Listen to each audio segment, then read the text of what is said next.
অবশ্যই বাংলাদেশের পরিস্থিতির দিকে নজর রাখতে হচ্ছে এবং এই মুহূর্তে সবথেকে যেটা গুরুত্বপূর্ণ খবর, বাংলাদেশের শেখ হাসিনার আওয়ামী লীগ সরকারের পতন, বাংলাদেশের প্রধানমন্ত্রীর পদ থেকে পদত্যাগ হাসিনার। ইতিমধ্যেই নিরাপদ আশ্রয়ে তিনি গিয়েছেন, আগরতলায় তিনি আশ্রয় নিয়েছেন বলে যে খবর সূত্র মারফত পাওয়া যাচ্ছে। আর এর মধ্যেই সেনা প্রধানের বার্তা, অন্তর্বর্তী সরকার গঠনের কথা সেনা প্রধান ইতিমধ্যেই বলেছেন। বাংলাদেশের নিউজ রুমে সরাসরি আমাদের সঙ্গে রয়েছেন আমাদের প্রতিনিধি সব্যসাচী চক্রবর্তী। সব্যসাচী, আর ঠিক কি জানা যাচ্ছে অন্তর্বর্তী সরকার গঠনের কথা যে সেনা প্রধান বলছেন, কোন কোন দল থাকতে পারে এবং আওয়ামী লীগ হাসিনা তাদের কি ভূমিকা থাকতে পারে, কি মনে হচ্ছে? দেখো, সেনা প্রধানের কাছে নির্দিষ্টভাবে প্রশ্ন করা হয়েছিল যে আপনি যে বৈঠক করেছেন সর্বদলের সঙ্গে, তার মধ্যে কারা কারা ছিলেন। 3টি রাজনৈতিক দলের নাম সেনা প্রধান বলেছেন, জাতীয় পার্টি, বিএনপি এবং জামায়াতে ইসলামী। প্রসঙ্গত জামায়াতে ইসলামী কিন্তু তারা নিষিদ্ধ ছিল, সেই জামাতের সঙ্গে যখন সেনাপ্রধান বৈঠক করছেন তখন সেটা অন্য মাত্রা পেয়ে যায়। কিন্তু আওয়ামী লীগের নাম তিনি আলাদাভাবে উল্লেখ করছেন না যখন, তখন প্রাথমিকভাবে এই প্রশ্ন ওঠে, তাহলে কি অন্তর্বর্তী সরকার গঠন করার যে কথা বলা হচ্ছে সেখানে আওয়ামী লীগ আদৌ থাকবে কিনা তা নিয়ে বড়সড় প্রশ্নচিহ্ন। কারণ যে ছবি আমরা দেখাচ্ছি, বঙ্গবন্ধু শেখ মুজিবুর রহমান, তার মূর্তি ভাঙা হচ্ছে। স্বরাষ্ট্রমন্ত্রী বাংলাদেশ, তার বাড়ি ভাঙচুর করা হয়েছে, ভেতর থেকে ধোঁয়া বের হতে দেখা গিয়েছে।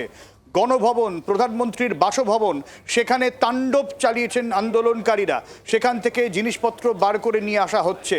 এবং এইখান থেকেই মনে হচ্ছে আওয়ামী লীগ কি আদৌ সরকারে থাকবেন কিনা। যে ছবি আমরা বলছিলাম বিরাঞ্জনা তোমাকে, যে বঙ্গবন্ধুর মূর্তি ভাঙা হচ্ছে, এখানেই প্রশ্ন ওঠে আদৌ আওয়ামী লীগের কেউ বা আওয়ামী লীগ অন্তর্বর্তীর এই যে সরকার গঠন হবে তাতে অংশগ্রহণ করতে পারবেন কিনা। এখন প্রশ্ন হচ্ছে এই যে অন্তর্বর্তী সরকার, তার মাথায় কে বসবে?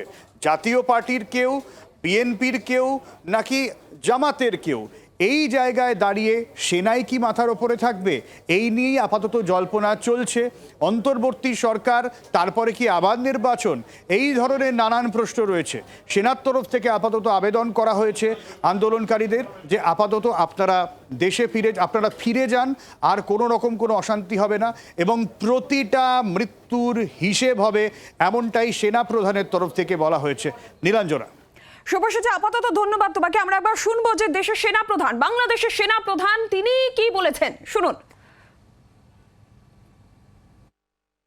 দয়া করে আপনারা সমস্ত ধ্বংসযজ্ঞ, সমস্ত অরাজকতা, সমস্ত সংঘর্ষ থেকে বিরত হন এবং ইনশাআল্লাহ আমরা সবাই মিলে একটা সুন্দর ভবিষ্যতের দিকে আমরা অগ্রসর হব।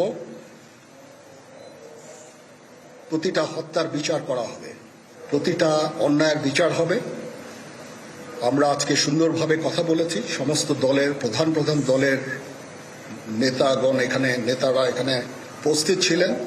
আমি ওনাদের ইনভাইট করেছিলাম এখানে, ওনারা ভেরি নাইস অফ দেম যে ওনারা এসেছেন, অ্যান্ড আমরা একটা সুন্দর আলোচনা করেছি এবং এই আলোচনাটা ফলপ্রসূ হবে বলে আমি মনে করছি এবং আমরা একটা সুন্দর একটা ইন্টারিম গভর্নমেন্ট ফর্ম করে আমরা দেশ পরিচালনা করব।